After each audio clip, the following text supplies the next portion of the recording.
Impressed with the manhole cover. I expected the one place I'd have a problem were with traction and the fact that it's cast iron, that it might actually crack when I was skidding to the side like in the slalom.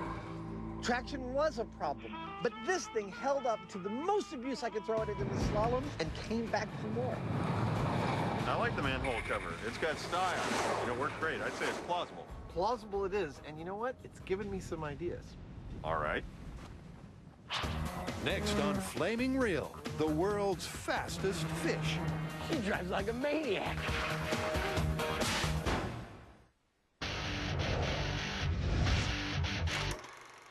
Known as the cheetah of the sea, the sailfish has been clocked at an impressive 68 miles an hour.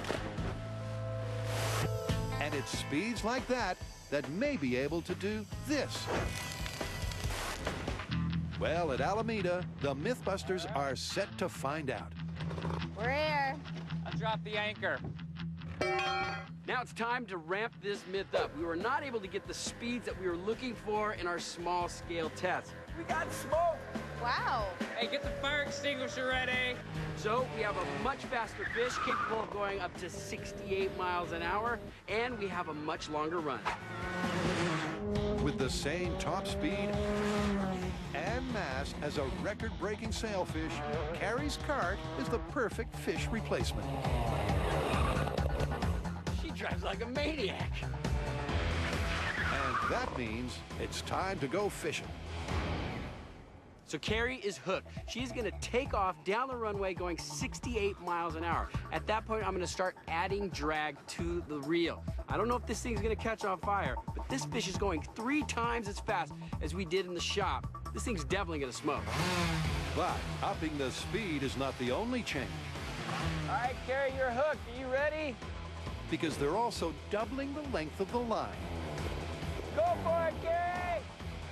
Will this be the perfect storm they need?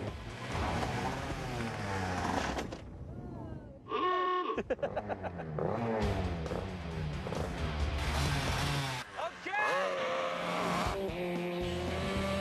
All right, applying the drag. All right, 86 degrees. Look at it go, 130 degrees. Sorry, spewing oil. 160.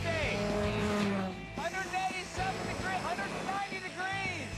Over 200. It's getting 228. It's getting too hot to hold. Man, 312. With Carrie sailing at 70, the temperature is soaring. 480. 480 degrees. White hot. 500 degrees.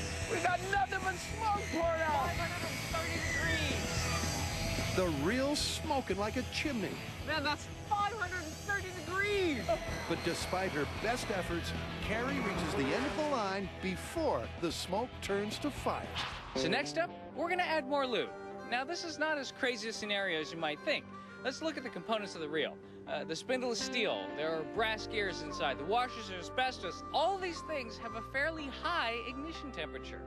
However, the lube that goes inside, that's right, get it all in there, has a fairly low ignition temperature, 200 to 400 degrees Fahrenheit. I think this really increases our chances of getting ignition, particularly if we add a lot of it. So with a significant amount of lubrication, That's gonna be a slippery deck of your boat, isn't it? it really is now or never for this myth. That fish is taking off. 99 degrees, 120 degrees. It's spewing out oil. 200 degrees. We're getting smoking from all over right now. 238. 266. Come on, get hotter. 300. Like last time, the temperature of the reel rockets. That is the most amount of smoke we have seen on this reel. But even with Tory spraying oil directly onto the hottest part, by the time Carrie's motored her mile, there's still no ignition. Well, we got a lot of smoke, but still no fire. No fire? No fire at all, and that was with a long line, the best reel, and a lot of lube. And the fastest fish we could find. But you know what? This myth is totally busted. We really gave this myth a chance. We used the star drag reel, which generated the most heat. We let line run out for over a mile at 68 miles per hour. And then we put a flammable lubricant on the wheel. If this isn't going to cause some sort of flame, this myth is busted. Carrie's right. Even with the deck loaded, It's smoking from all over right now. there was still no sign of a simmer. It's busted. Without doubt, it's myth busted. But as the saying goes, there's plenty more fish in the sea. Maybe there's an even faster fish. Maybe there's a monster fish. Maybe there's some fish out there that is beyond what we know. And that is what we're going to do next. Find a really, really, really fast fish.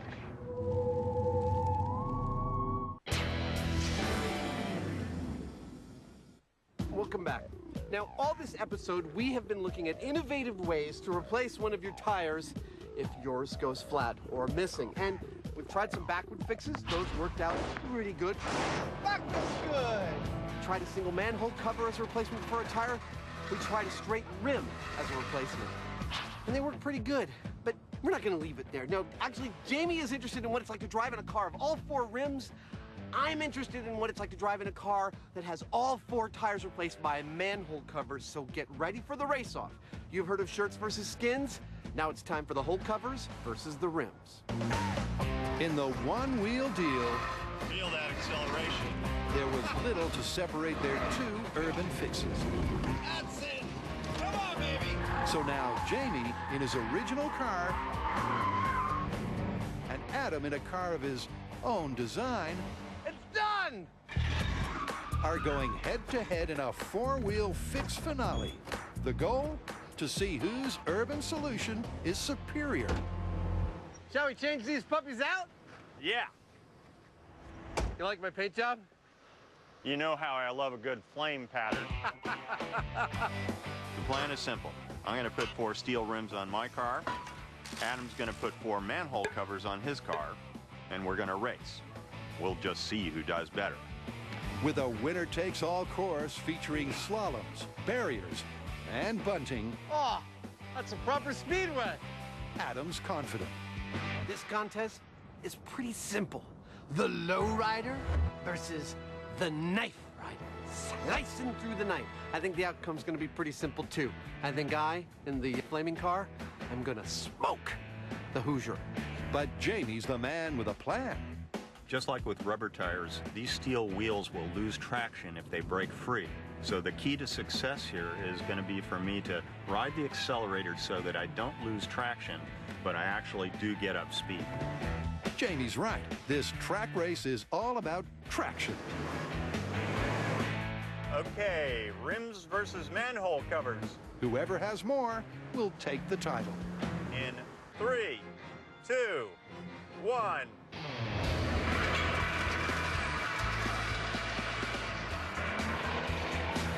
And right from the word go, Come on, he's way ahead of me, come on! Jamie takes a commanding lead, Yeah, baby. while Adam has just a fraction of the traction. Oh, no! And although Jamie doesn't have enough control to steer clear of the crash barrier, he is beating Adam hands down. Well, that didn't go at all like I expected. Not only did I get no traction and couldn't get up to speed, once I did, I had very little control, careened right into the water pyramid. And on the slalom, I'm spinning 360, 720s. I have absolutely no traction with these manhole covers. No! No!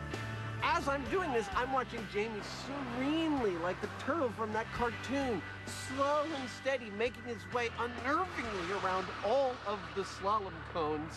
And then he goes through the finish line and insouciantly turns around and waits for me. I won! Watches me spin out and slowly make my way all the way to the finish line 19 seconds later. Well, Adam said he was going to smoke me, but I don't think so. I actually whooped him. I also was really surprised because I thought he had more traction than I did. Turns out he didn't. Ain't that the truth? The manholes, impeded by their narrow nature, were next to useless. The rims win. What did we learn? Well, I think throughout this whole episode, we've learned